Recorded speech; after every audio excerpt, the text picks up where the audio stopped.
Welcome back to In with the New and XFL podcast. Me and Jordan here, all about it.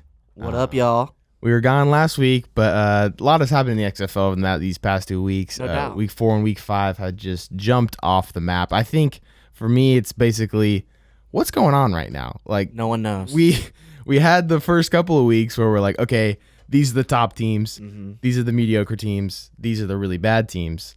And now it's like flip-flopped, right? The bad teams are beating the good teams. We've got the whole shake-up in the XFL, and it's kind of little like, what the heck is going on? Yeah, it's all confusing. I mean, there is one consistent team with the Roughnecks. Of course. But other than that, and even the teams that struggle, like the Vipers and Dragons, they've been holding up pretty well against these like solid teams. Which I think is great for fans, right? We're doubt. starting to see this strong play. You know, we see that any team is beatable, right? Yeah, no doubt. It's definitely a good thing. And we remember, I mean, it was like, could the XFL survive despite possible inconsistency in terms of competition? Yeah. And yet here we are.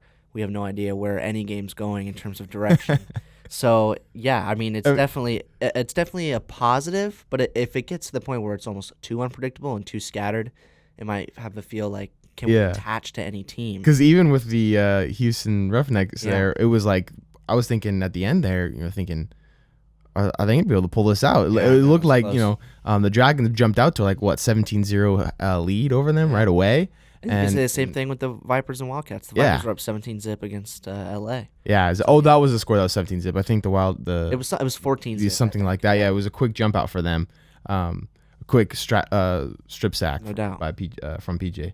So let's go with the headlines of Week 5 in the XFL. The headlines for me, of course, we talked about it pre-show, Jordan and I. It's the QB shakeup, right? Yeah. We're starting to see these, quarterbacks that are just, it's starting to just rotate in there. A little bit of a merry-go-round right now with the quarterbacks. Of course, DC benches Cardell Jones after the opening drive. He throws that interception, and boom, all of a sudden Tyree Jackson gets thrown in there, and he ends up winning the game for them. I mean, how awful has Cardell Jones been? He drops 2 straight games to teams that weren't very good. It's not that we thought. It's not that he dropped them. He was miserable in them. And then that throw that just started the game, he's like, okay, let's go, Cardell, right here, buddy. Yeah. You started out, you were the man, the myth, the legend. You were undefeated. You've never lost a game in your collegiate and professional career. And then what the heck happened? I don't know. Like, he just rolled out and stinking tried to bomb that down the field, but it was horribly underthrown and a little bit of a mind blown for me. Yeah, and that was obviously in Week 4 when that happened. They decided to bench him, and then heading into Week 5, they didn't even start Cardell. Yeah. They officially put him on the bench, started Jackson, correct? Yeah. His name? Yes. And to me, at least when I look back at that Week 4 matchup against the who were they playing? Battlehawks, was it? Battlehawks, yeah, exactly.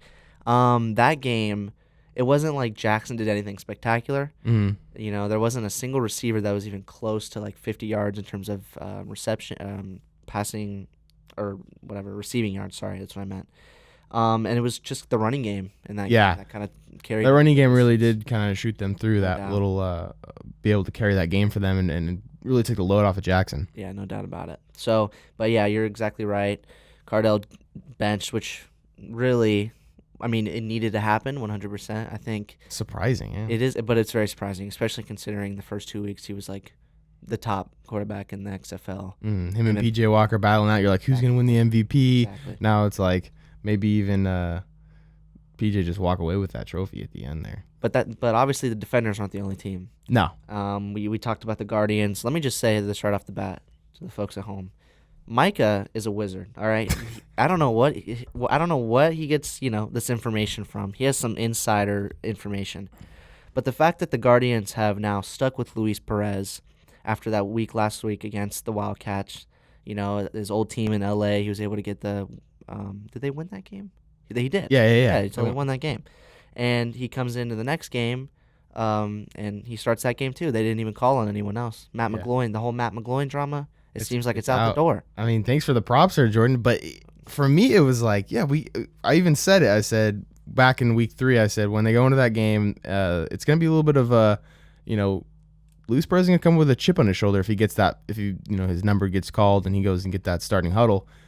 And for Perez being able to just get out there, go to LA, or no, it was in New York. They're in New York, and him able to dice up the Wildcats like that, coming off that big victory. You know, it seemed like they had the momentum, the steam was rolling, and then of course this last week, them being able to just secure that victory as well. Where you see that 80-yard bomb he threw to that receiver. Yeah, against Dallas. Yeah. It was just a beautiful play by him, and he's just a very accurate quarterback. You know, that's what I'm mesmerized by him the most. Is like, okay, he's not super flashy with all of his like, you know, the sidearm throws like you get from PJ Walker or the crazy juke speed stuff. Yeah, but he is just, you know, you say put the ball right there, he's putting the ball right there. It's consistency. And it's really cool to be able to see that from him and just the amount of skill he has, which I thought he had when I watched him in the AAF a couple years ago or last year. And he might get a call too. Like, he's just very accurate, and he'll kind of slide under the radar a lot of times. D2 kid, we talked about the whole thing. Yeah, the whole story is just phenomenal for Perez. But his story and his competitiveness and just his ability to just drop stuff in on a dime is really fun to watch. I think you're so right about the fact that he's not a flashy quarterback. But what he's really good at is playing well enough to win ball games. Yeah.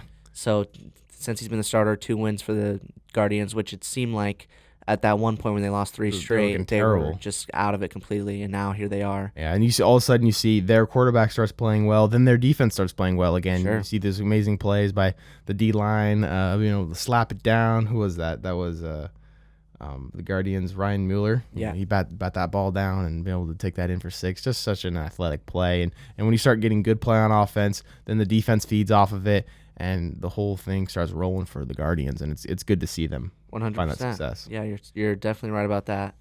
Some other changes. Next QB shakeup is of course Seattle. They decided to go with Daniels, which was a little surprising to me. Yeah, because even though Brandon Silvers wasn't fantastic by any stretch of the imagination in the first 4 weeks, it seemed like that they were going to stick with him. Yeah, and we talked about it in the show previously.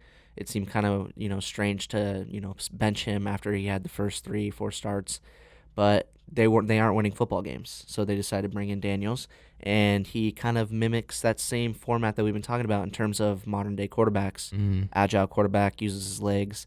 Against the Roughnecks, he had 2 rushing touchdowns. 2 rushing touchdowns. They had that QB sweep type play. Yeah. Right there on the goal line. And they're loving that play for him. And I think from him, it was just good to see him be more of the game manager in my eyes of being able to do stuff with his feet, being able to extend plays. Of course with his arm and being able to get dial in those passes. But I think what also is exciting for them is just the fact that they played the Roughnecks so well, right? Sure. And you go in there, and the Roughnecks are a hard team to beat right now. They got all the momentum.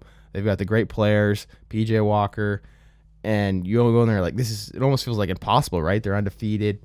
And then they really should have come out with a victory in that game. The whole ref scandal at the end there, you're like, oh, maybe they could have pulled one out at the end. But it's tough to say. I mean, it was the second left. The second left would have been tough. It was a 9-point game. Magical play. Yeah. There were 2 things would have had to gone very right for them. Yeah. But them being able to just stick with that team and find that confidence, I think is really cool to watch for them. The only hard part about it for Seattle now, though, is that they're 1-4. Yeah. So it's going to be hard to catch up into the standings.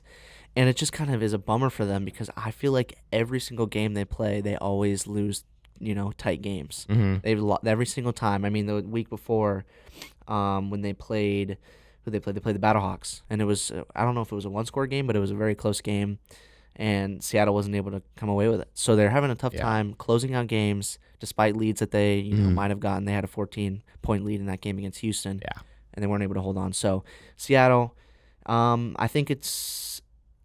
We'll see what happens with Daniels. I think it's an interesting move, and I think something needed to be done because they just weren't winning enough games. Yeah. So, and yeah, as you said, the offense seemed like it worked well around his style of play. So, and I'm sure they'll just continue to build on to that as the season progresses for sure. And then of course, Dallas, they have their quarterback change. They went ahead and they Philip Nelson got the start for Dallas Renegades. The reason why Landry Jones in the matchup against the Roughnecks last week had another knee injury. Supposedly he's out for 2 weeks, so I guess I'm assuming he's not going to be starting next week either. But Nelson got that week 1 start. Wonder how much. What do you think though on this? So you get the whole Aaron Murray thing. Week 1 he got the foot injury. Yeah. He played bad. Okay, he got a foot injury. Kind of saved his butt a little bit. And then you got this whole thing. It's like, okay, Phil Nelson. Landry Jones threw like 5 interceptions the last game or whatever. He's been throwing interceptions every game. And then Philip Nelson, he's injured. So is that so much? Do you think it's to cover their backs a little bit, or is that you think these injuries are legit? I don't know. No, I mean when I saw the play where he got hurt, I was like, okay, yeah, he's gonna be out for a while because I already knew he had previous knee injuries. Yeah. But at the end of the day, I mean, Landry Jones, he came on. Sure, I don't think he was necessarily game fit. Yeah. Just by the way he played, by the way he walked around the sidelines, he just didn't look like he was really that fully engaged. So yeah, possibly the injury could be some sort of excuse for the multitude of interceptions he's thrown this season. But at the end of the day, I mean, the Renegades' issue is fully in terms of them not being able to find a consistent quarterback. Yeah. Just turnovers. Turnovers is just a massive issue for them. And Nelson, look, I kind of feel bad for him. He's kind of thrown into this situation, and especially this last game against the Guardians, he was forced to throw the ball so many times. Yeah. And it didn't work out in his favor. And I don't think there was any way that the Renegades were going to win that football game in general. I don't think Dallas played well at all. Yeah, you throw 3-4 picks, and that again, that's just the over and over and over the tale of the story of the Renegades is the turnover battle with these quarterbacks not being able to hang on to the ball and continue these drives and stretch them out further. And it's just like you gotta be scratching your head as Bob Stoops just being like, "Come on, we're right here. We're a good team. Like we just got to take care of the football. That's the name of the game." Yeah. So yeah, I think that's that's basically the most of the QB shakeup that we've seen. I wanna shout out someone, Okay. and I'll do it in the game recaps too. And it's just kind of maybe a preview, but something that we haven't seen that's been surprising is the Vipers have a consistent quarterback in Cornelius. Cornelius, we dogged him the first couple episodes. Made fun of him. It was Cornelius, Hardcore. and Yeah. the whole Cornelius, thing, the whole thing. But he actually kind of played with a little bit of confidence. He's He's looking good. throwing that ball into tight windows, and it was cool to see him start completing those passes. I mean, the last 2 weeks, the Vipers' offense has been great, mm-hmm. and I don't know where that transition happened. I don't know, what. Like, I just don't know how. I think it's you're starting to see these bad teams play well. Yeah. And I think it's just like timing, right? What did we say? 2 months they got practicing together, and like before the draft or after it. And just it's tough to produce a very well product of football when you only have like 2 or 3 months barely to even get a product rolling, right? Yeah, These are guys meeting each other for the very first time. They got to learn all these new schemes, all the checks, all the coverage, all the plays, everything in that amount of time. And chemistry's got to be built. Quarterback, especially for offense, chemistry is huge. Even defense too, with like communication between the secondary and the middle, the backers, and the D line. But for the offense, like just chemistry with ball touch. Like, okay, this is a different human's hand going back and throwing a ball, and like the spin could be different, or who knows. And like, okay, how fast is that guy? What's his gait like? And they're dropping those balls into different. That's why I was so impressed with Luis Perez being able to just drop those balls into dimes because he's not played with these guys, and he comes in. He's probably not getting a ton of reps at practice, right? Because he started the third string at the beginning of the season. There's another crazy story for him and his testimony of life. Yeah, seriously, but XFL third stringer. Seriously, coming in and just dropping dimes, Yeah. but he's thrown to a spot really. But for a lot of those. Receivers, that chemistry has got to be built, and that's why I think these teams like Cornelius is like they're getting more and more weeks stacked on, more reps and chemistry, staying after practice longer, and you're starting to see these guys really click. I just find it funny that out of all the teams we just mentioned who have had quarterback shakeups, the Vipers aren't on there. Yeah. When it seemed like 2 weeks ago that they had no feasible option to start, and all of a sudden Cornelius started playing well. So Plays well. I got to give him credit for that. Do you want to talk about? Yeah, so I'm going to jump right into the next headline. For me, defensive guy, you're starting to see what's better than a big man with a football in his hand, right? You get these D linemen dropping into coverage. I don't know It's rare. What the heck that was? What was that play? The defensive lineman showed up all over, right? The first in the first game, the LA Wildcats, Reggie Howard, man, he dropped back like a stand-up linebacker. He just dropped back right into that little zone coverage underneath that little hole. Boom, picks that thing off. Perfect hands. He doesn't even bobble the ball. He just Odell Beckham that thing right in the Yeah. air and just takes off for the sideline. He's holding the ball in one hand, just getting this whole like Classic. doing Deion Sanders type moves, and big man with the ball in his hand is super fun to watch. No doubt about it. That's pretty- I love defensive schemes where you see D linemen, even those big defensive Dropping under tackles, drop coverage. back into coverage. It reminds me of when I'm a Packer fan, so obviously. Jay, are you on on Harrison? James Harrison? No. Oh, That okay. was amazing. Super Bowl 40 against 43. That was against awesome. the Cardinals. The 100-yard pick six. Yeah. But what I was thinking was NFC Championship game, big BJ Raji, but maybe like Yeah. 400 pounds, get to pick six against the Bears and the 2010 NFC Championship game. Highlight of my life. That was awesome. Yeah, no, So it kind of reminded me of that. I thought when I see it, I'm always like James Harrison. James- man. yeah. Get the James Harrison Super Bowl against the Cardinals, the Awesome 100-yard stuff. return. He just laying in the end zone like, I don't blame him. 100 yards, Yo, it's and dead. they were in like Miami too. I'm sure it was humid as heck over there. yeah. Oh my goodness. So I mean, and then the Wildcats, more big men stepped up. The strip sack, and then all of a sudden, Boogie Roberts, doing his little boogie, and he picks up that that fumble, scoop and score right there. Big man with the ball in his hand, scoring a touchdown. That's super fun to watch. No doubt. And moving over to the next game was the Guardians. Ryan Mueller, he bat the ball the heck out of the air. Yeah, you mentioned that one. He just little Dallas quarterback. What's his name? Nelson. Yeah, Nelson gets the just like you said earlier. He's had to throw a million times during this Oh my game, God. and he has a lower release. His release is like right here. Yeah. and a little lower angle. Kind of reminded me of like a what was that Phillip Rivers type angle Oh, arm. yeah. A little bit. Yeah. Not he doesn't push the ball so much, but it's a lower release, and Mueller being able to get up there and stinking bat that ball down and then have the athleticism and the hands to be able to catch it. And then he's stinking stiff arms Nelson right off of him. He's just, get off me, Nelson, Classic. and just runs right in the end zone. Like there's nothing better than being able to pick off the quarterback right there and then stiff arm right in the face and Yeah. go score a touchdown. So we got two of those this week. Yeah. None better. And sometimes it feels like these big D linemen have better hands than these cornerbacks. Seriously. I don't understand what's happening there. I can't tell you how many cornerback. Got the great supple hands. I mean, Yeah, it's nice. Good stuff. Nelson, or I guess not Nelson. Ryan Mueller, I guess they try to when he was in the NFL, they try to switch him over to fullback a few times because he does have the hands. He's a bigger body, but kind of just dual threat kind of player. Yeah. But him at the defensive end position, being able to make a big play for the Guardians. Phenomenal. How about that? Get that Guardians D back. That's what I've been waiting for that. They came back. They And did. They came back aggressive. That was fun to watch. Yeah, I think you're right in that. Perez has a lot of credit for that. Yeah. Just kind of bringing back energy in the locker room. just seemed like as soon as he came in, especially what was that week 3 when he played the last couple of Yeah, plays, and it just all of a sudden offense stuff started just working, and sometimes you just need that spark. You don't know where it comes from, but you just need it. Blast headline of the week that I want to talk about is It's the big one. the big ref call. Yeah, the You know, blunder. The ref totally just absolutely what we pay to see in the XFL is these last second comebacks, and absolutely robbed the Dragons from able to do that too. From a chance, yeah. I mean, we talked about it, the Houston versus Seattle game. It's 32-23, right? It's a 9-point game, which is a one-score game in the XFL according to the new rules. You get the 3-point line. We go for it. 9-point game tied up. It goes overtime, and we're actually maybe see a shootout, like that shootout type thing. We haven't seen that yet, Yeah. which I really want to see. And so it's PJ Walker. He's going for the kneel.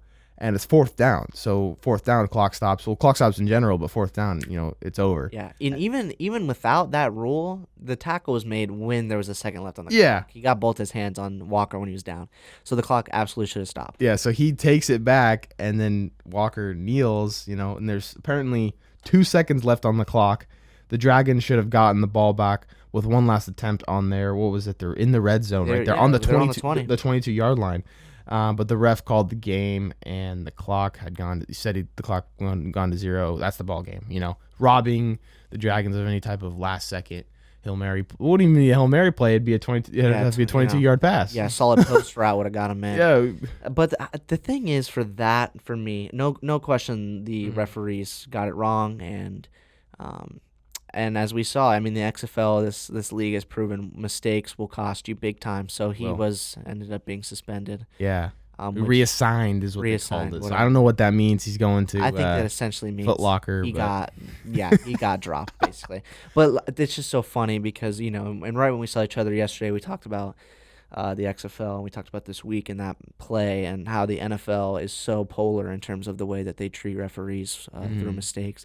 Obviously, the big one was the NFC Championship game, missed defensive pass interference, would have set up the Saints for a Super Bowl run potentially. Ref missed the call, and he's still reffing today, and he's probably still a sideline judge, and it is what it is. But the NFL, I guess, is just far more lenient, and like lenient, these are our exactly. guys. The whole like union, they're probably like a union behind it and everything too. No So, doubt. like these guys have rights and the whole like.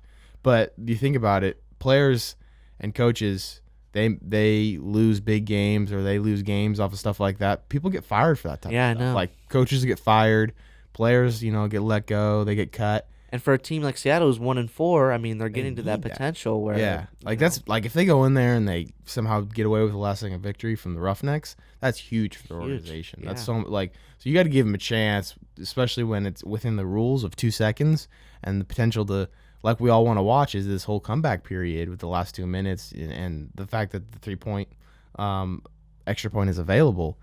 We really want to see that, but this is the statement. statement put out by, Before when you get that up, I'll just mention PJ Walker was absolutely foolish on that play. I don't know what he was thinking. Maybe it was just like they just didn't have enough time to communicate. But you hear the coach on the sideline saying, "PJ, just throw it to their bench," because then obviously you just heave it up, the clock would have ended. yeah. And he just took a knee for some reason. I don't know what he was thinking. Weird as heck. So they said this is the statement on Seattle game. With a 9-point differential in the score, Seattle was denied an opportunity to tie the game. The XFL sincerely regrets this error. In addition, Wes Booker, who served as the officiating supervisor for Sunday's game, has been reassigned. So they said reassigned. Don't know what that means. It could mean he Could be they canned him. It could be anything. It really could. who But knows? Maybe he's on a different I squad. think, I think he probably just got cut. I don't know. Get out of here. Who knows? We'll figure it out eventually, I guess. All right, so since we missed last week, I'll just go ahead and mention a few game recaps for week 4. Nothing really too crazy. Guardians, Wildcats. Obviously, the Guardians were able to get that win. Talked about Luis Perez coming in and LA. Stick it to his old Stick it team. to his old team. So it was good stuff. Tough loss for LA, another one. Yeah. The LA, they're just kind of stacking up these really tough losses. Well, the good thing there, backing up, going into week 5 though, that was a big win for them to be able to get that victory against the Tampa, Vipers. Yeah, we'll get into that for sure.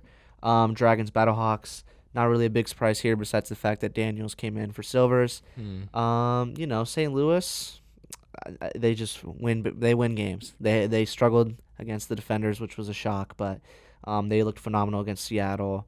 They had a great defensive game. Yeah. And then for Seattle again, I just kind of think they need to figure out a way to win football games. And I don't know, season's running out.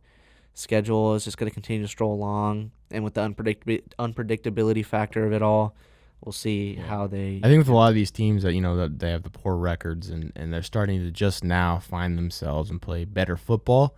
As I look back to making a comparison of the 49ers. So a year ago, before they made their Super Bowl run, they would they go 4-12, something like that, and you look at the game, it was, I think like 9 or 10 of those games were lost by three or less points. They're struggling. And so it's like you're about to win it, you just can't pull it out in the end. And then you see the next year the transition over, and you all of a sudden see them start winning those games, those tight games. They start winning them, and then boom, they end up making a Super Bowl run. And then of course they lose, but a lot of credit to Shanahan though. you got to give all the credit to him. The whole 4-12 to now they they were like 13-3. Yeah, the whole record was pretty impressive. So I think a lot of these teams, I don't know if you'll start to see that, but these guys, they're like, dang, like they were so close, and then they learn that like, okay, we have to take it to a whole another level to be able to win these games. No doubt. Houston, Dallas. So it was the Texas showdown. Kind of a boring game. Nothing really there besides Jones' injury. Something I wanted to mention was that Walker. He was impressive, like always. 239 yards. He threw 2 touchdowns compared to 1 pick. But he didn't seem as dominant as we're used to him seeing. At least that's what I saw with my eyes. And I think that narrative continued next week. This week against Seattle. We'll get into it. But I think possibly P.J. Walker's starting to slow down a little bit. He potentially could. We'll see. We'll see what happens. I think there was a couple of plays where there was like one errant throw when he threw to the flat and it was just picked off. and then another one where he's in the pocket and as a quarterback, I guess credit to him. I guess he doesn't see his blind side there, yeah. but he did on that first drive. Like he's got all this room over here, right? Like Gotta use if your legs. you have all this room over here, what do you think's back here? Yeah. Everybody else. So Exactly. he's got to be able to just feel that pocket presence, see. I know he's looking downfield, but be able to see that in his peripherals there, that this is all open space, start to move in the pocket and be able to, because we've seen it. He's so good on the run. He's so good even running with his feet, but also on the run, throwing the ball. And so I think he just got to be able to just, I think it's great for him to be able to play all these games because he'll start getting better and better with pocket presence. Hopefully he just doesn't build any bad habits, which will, bite him in the butt if he does make that NFL jump. Yeah, we'll see. I mean, yeah, it's intriguing to see. And you mentioned in that game he had 3 turnovers. That's the first time we've seen him. One of them was almost a pick six. Yeah. One of those interceptions. So, and he just misread the defense completely on that play. So, and then the last game in Week 4 was the Tampa and DC. I mean, it was a shocking result. I think it was like 25-0. The defenders got completely shut out. Cardell Jones, what the heck? 9 for 22. They put up a good old goose egg. So he's benched, as we mentioned previously. I just can't believe the turn. We talked about it earlier already, but still, like it's nuts. I was praising the stinking Cardell Jones and We all were. Hep, Hamilton, the whole camaraderie, the swagger they played with. It just seemed like they were the team, and I just can't believe we're seeing this downfall, this absolute implosion. It's happened fast for sure. It's crazy. And I think a lot of it too, we can get into it deeper, but I think a lot of it too was that they had 2 home games to start the year. There was just some new excitement behind, football in DC and the XFL. So maybe that had a lot to do with it too. So once they kind of got away from that comfortable environment, things started to kind of collapse. I guess a good point to make is like when you win, sometimes some of your failures get hidden, right? Some of the things you're deficient on, they get hidden because you win. Yeah. You win and you're like, oh yeah, we won. Like, what the heck? We're amazing, right? So then those little deficiencies start to get hidden. But then of course when you lose, like we're seeing this whole flop in the XFL, except for the Roughnecks. But the whole flop is the good teams are losing to these bad teams because these bad teams, have gotten exposed. They've lost and they've decided, okay, what are our deficiencies right now? And they'll be able to look at it and say, okay, this is what we're really bad at. This is what we're really bad. Okay, this is what we're good at. And they start to figure that out in game plan and kind of get to reassess themselves faster and start to see better play out of them. 100%. Another thing I wanted to mention in this game real quick, we saw history with this game in a way. We saw that for the first time a pair of running backs each get 100 yards, which was pretty Rushing cool to game see. exists in the XFL. What? I know, seriously. And then add that with Cornelius. I mean, yeah, you're gonna win. You're gonna win games. He looked fantastic. So Devon Smith, he had 122 yards on 24 carries, and then Jaquise Patrick had 108 on 21. So yeah, Tampa. Devon Smith is leading the XFL in rushing. Is he now? Yeah, Over Jones. He just went over Matt Jones. It's 365 to 314. Okay, which is good stuff. Yeah. Something to see in there in Tampa. And then, so we'll just go ahead and go into Week 5. We kind of talked a lot about the Dragons and Roughnecks already.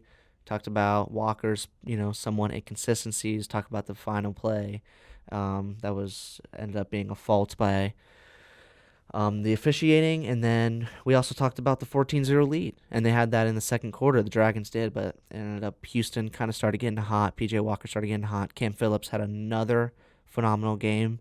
Talk about the best receiver in the XFL. I don't think there's any question. No, he's leading by over 100 yards in the receiving. And category. then you can even he's got 455 receiving yards right now. The next receiver has 338. Yeah, and and his number of touchdown receptions is, I can't even imagine what it is at this point. It's probably like 7 or 8. He had 2 again in this game. So, yeah, he's been phenomenal. I mean, that's really all to say about that game. I think we kind of got into that one quite a bit. Guardians, Renegades. The Luis Perez show yet again. The Matt McGloin drama, no more. Seems like it's brought in a whole new situation for the New York Guardians, which has been exciting for them. Yeah. I think the real difference in that game, though, was the turnover differential. Again, we mentioned it. Nelson threw a lot of passes. He threw 49, completed 28 of those. What happened to not Matt Jones, Cameron Artis-Payne? That's another thing. Dunbar, why aren't we feeding these guys more? And you look at those numbers, Artis-Payne and Dunbar only had 31 yards combined in that game. which honestly, Payne is the fourth leading rusher even without that game. Yeah. So it's like, why are we not feeding the rock to basically the two best running backs that I think are in the XFL, like the top some of the top two. yeah, and it's not like they weren't in a situation, for example, like the Wildcats and against Tampa, they were behind. So you look at those numbers. Yeah, they had to pass the ball a lot to get back into the football game. This game was tied at 6 at half. Yet they continue to pass with Nelson. Didn't work out in their favor, and it is a bummer because I mentioned last show, I feel like Artis Payne and Dunbar is the closest thing that the NFL has to a running back duo, double-headed monster kind of situation.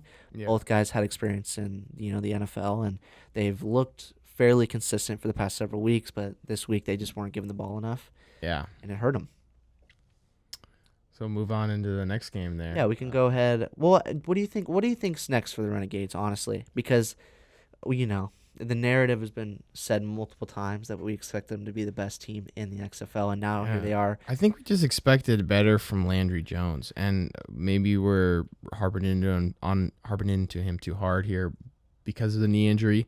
But I just thought that Oklahoma connection between Stoops and Landry Jones was just going to be electric, right? Yeah. And they had the two backs, Artis Payne, Dunbar, it just seemed like it was going to be an offensive juggernaut, right? And it hasn't worked. Hasn't. And definitely injuries is part of the problem. Yeah, they're close too. It's just, like we said, the turnover game is huge, and you cannot win games when you're -3 in turnovers. Yeah, 100%. It's interesting to see, what they've done this year too, because they're 0-3 at home and they're 2-0 away. So maybe that says something about them, finding some sort of away potential in the playoffs. I don't know what's next for them. I'm not confident that they'd be able to beat Houston anyways, so it is what it is. Yeah. Alrighty, and then looking at the Battlehawks Defenders, that was another game. This, it's funny. If you asked me last week, what's the shoe-in terms of prediction, what's the easy one to pick, I would have to say this game. You're talking about the Battlehawks who have just been consistent throughout this entire season against a Defenders team who went on a massive slump.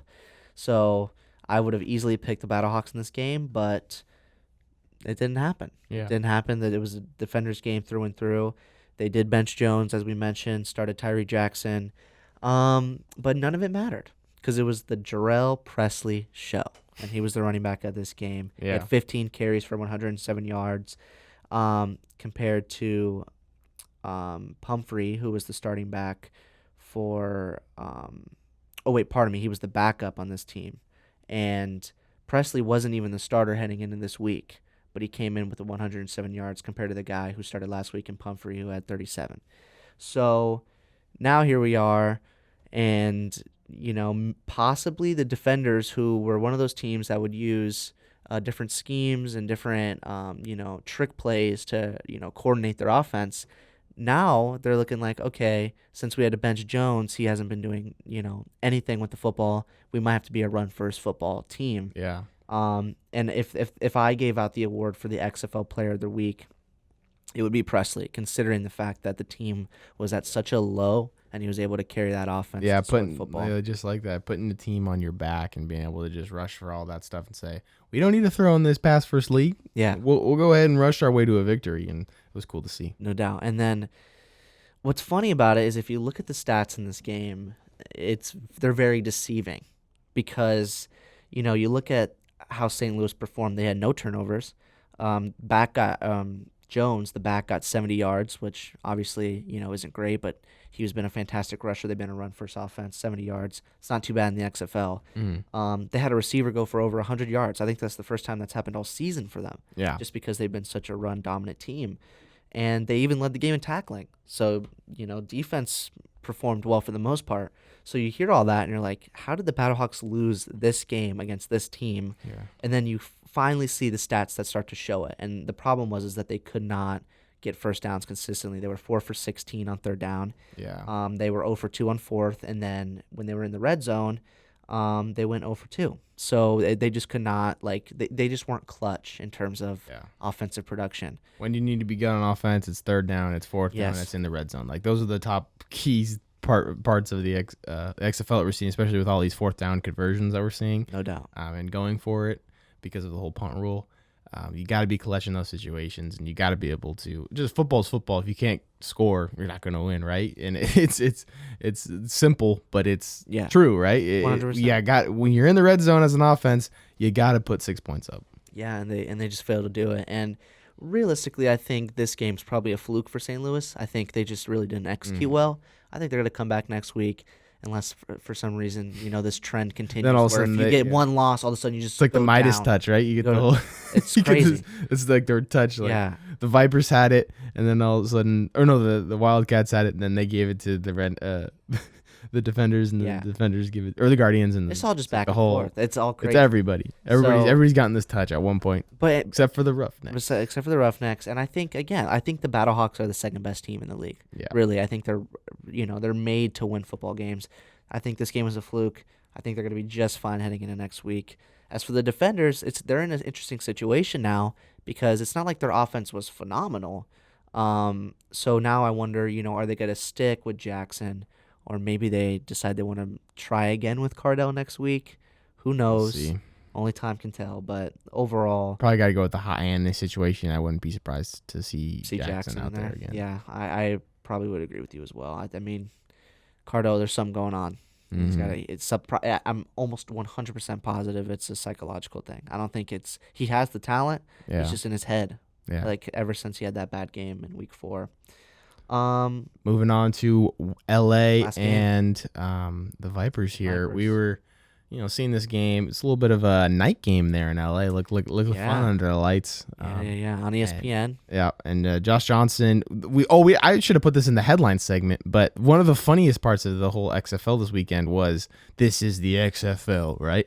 Josh Johnson, he calls up his offensive coordinator and then just screams at him, says, stop being so annoying. And I don't even know what he said, but I don't he know was like, you did not talk to your offensive coordinator that way. Ooh. And then he took the offensive coordinator normally dials up the quarterback. Sure. And so he literally went over the phone, dial up the offensive OC. I need to talk to him. And does this whole bashing him, stop, making me whatever the heck he said. Mm-hmm. And then just slammed the phone on him, right? Hung up on him. I'm like, what? That was okay. This is the XFL. I don't know if that was a stage thing. It almost felt like reality TV stage. I was like, did that just happen? It made me wonder. I made me wonder how often that happens in the NFL. We just don't catch it. Yeah, maybe. I could the whole transparency of the XFL. It's no doubt about fun to watch. What does that happen regularly? I mean, I could totally see an Aaron Rodgers getting a call from someone that's watching in the booth, just being like, "Dude, you don't know. I got it. I'll be fine." Yeah. I can totally see that kind of mentality happening. But you're right. That was it was a moment, and the XFL's had several of those, throughout this season. So that was. I should have put that in the headlines, but that was definitely a moment for me in this game that I was laughing at. Yeah. And the XFL's so cool because of that. And you watch that. For me, I mean, we were excited for this game because we had the potential of getting to go. Yeah. Possibly even be in the press box, which was exciting. We couldn't make it, but we've been in talks with the Wildcats. Yeah, we're going to be at this next one. Potentially against the Roughnecks, which is the best game they could play. Yeah. We're going to see PJ Walker in live fashion. Yeah, so it's going to be fun. Anyways, so the hometown team, we could be able to go to them. But in this game, a lot of offense, not really a lot of defense. Especially from the Wildcats, honestly. Except for the. I talked about the big man earlier in the show. Plays. They had the scoop and score, so that was cool to watch. But when you look at the Vipers' offense, they had 434 total yards. Yeah. Cornelius threw for 300. He only had 12 incompletions. So what we talked. He did good. It was amazing to see though the fight and the grit from the Wildcats coming out because they were down 17-0. 17-0. The whole strip sack right away, or no, not strip sack. It was a pick on the first play, right? Josh Johnson threw a pick on his very first play out there, and you're just kind of left there oh god, we have. So it's the tale of two Josh Johnsons, right? You got the one Josh Johnson that plays phenomenally, and then you have the Josh Johnson that's the whole when they played the Renegades and then when they played earlier in the season. And so it's which guy are we going to get today? Hopefully we got the good Josh Johnson today. Yeah. And him throwing that first play, you're just oh boy. Well, we talked about his ability to play before and how we mentioned that he's an instinct kind of quarterback. Mm-hmm. He's not a quarterback that can read defense as well, or he's not really a game, manager. he just makes plays. He enjoys to make plays. He had a lot Yeah. of deep balls in this game that he eventually started to figure out and get a rhythm to in the Yeah. second half. And I think you're right. And what you said last week, if he's not thinking, he's a good quarterback. Yeah, when he's just And playing. in the second half, I think that's exactly what happened. Yeah, and a credit to him too. Him being able to make a lot of plays. He didn't have his top receiver Nelson Spruce out there. Spruce was out, yeah. So him being able to find the tight ends and find the tight ends early was a big deal for him because that was really what jumpstarted their offense and kind of like opened up the other receivers for like some of those deep bombs. Yeah, but to me, the concern for LA, and it's been a concern this whole entire season, is there's two parts of their game that is really, really hurting them. That's passing defense and it's turnovers. They just had too many turnovers this year to the point where it's, like that's not going to help you in the long run at all. They had 4 in this game, and I think they kind of not that I would say they got lucky to come back, but I just think, that Johnson just kind of, kicked it into high gear. Yeah. And that's really what happened, really. I don't think the defense did anything spectacular in terms of stopping the Vipers throughout the entire game. They just kind of just held on tight until the last play when they kind of made the game icing play and finished it off. But nevertheless, Wildcats get a big win there. Mm-hmm. They needed that win for sure to stay alive and to keep up with the Renegades and Roughnecks in the West. And the Vipers, hey, I mean, yeah, they have a 1-4 record, but the last 2 games they've looked really, really good. They're on the up. So no longer are they a guaranteed win. It seems like they were at the beginning, not anymore. So all right, we want to move on to week 6 like matchup type things. Yeah, we can do. Let's do a little bit of projecting here. A little bit. Last of little prediction. segment. Sure. So we got the Houston Roughnecks, New York Guardians. Ooh, Guardians are. This is gonna be. I'm definitely gonna be. It's probably the top matchup of the week. I'm excited about this matchup. To me, it's so. To me, it's like this is how you show how this worked. The Roughnecks are like this. They made that climb, and they're kind of just keeping in that balance. The Guardians were like this. Started middle, went down, and now they're all the way up here. Yeah. So you're kind of meeting. Those two teams are kind of meeting in the same spot. And that's why that's an exciting thing because momentum, I don't think there's any denying at this point that momentum is a real thing. Yeah. Maybe in this league, not so much. But very emotional, very momentum. Yeah. I think that both teams are kind of at a high point right now. So it's going to be exciting to see how they play. Who do you got to win? Here's the deal. Ooh, I can't go against my guy Luis Perez. Ooh. He's just been the guy who's been just the absolute rock, right? I don't know. You're gonna go with your boys over there in Houston, but right. I just really like the way their defense is playing. Like their defense has been playing solid all year. Really, it's just the whole offensive debacle. Yeah, it's been. And so if Perez can get out there and just dot him up a little bit, I think you've got a Roughnecks team that's they're comfortable. The Guardians are hungry. They're gonna come out and maybe show them. Where is this game being played though? It's gonna be in New York. Okay, that's be a little plus for the New York as well. So man. they play well at that home stadium, unless McGloin's playing. But you won't, trust me. I think I'm gonna go with the Roughnecks. I think they're the better football team, and I do know that the Guardians have momentum, but PJ Walker, he's gonna make the plays when they matter most. So I'm gonna go ahead and go with Houston on that one. Yeah. All right. Moving into the next one, let's go with the Battlehawks versus Vipers. This is another tight one. This could be another tight one because the Vipers we're talking they're not one of those teams that they're on the trajectory. They're about to blast off, right? Yeah. And it just seems like if one or two things go right for them, they're winning that ball game down there in LA. And I'm gonna have to go with the Vipers on this one. I think Cornelius is playing well. Yes. Even though Tamau and the Battlehawks and they're playing just all around good team football, like I've been saying the past 5 weeks. I just think the Vipers, they're due. They're due.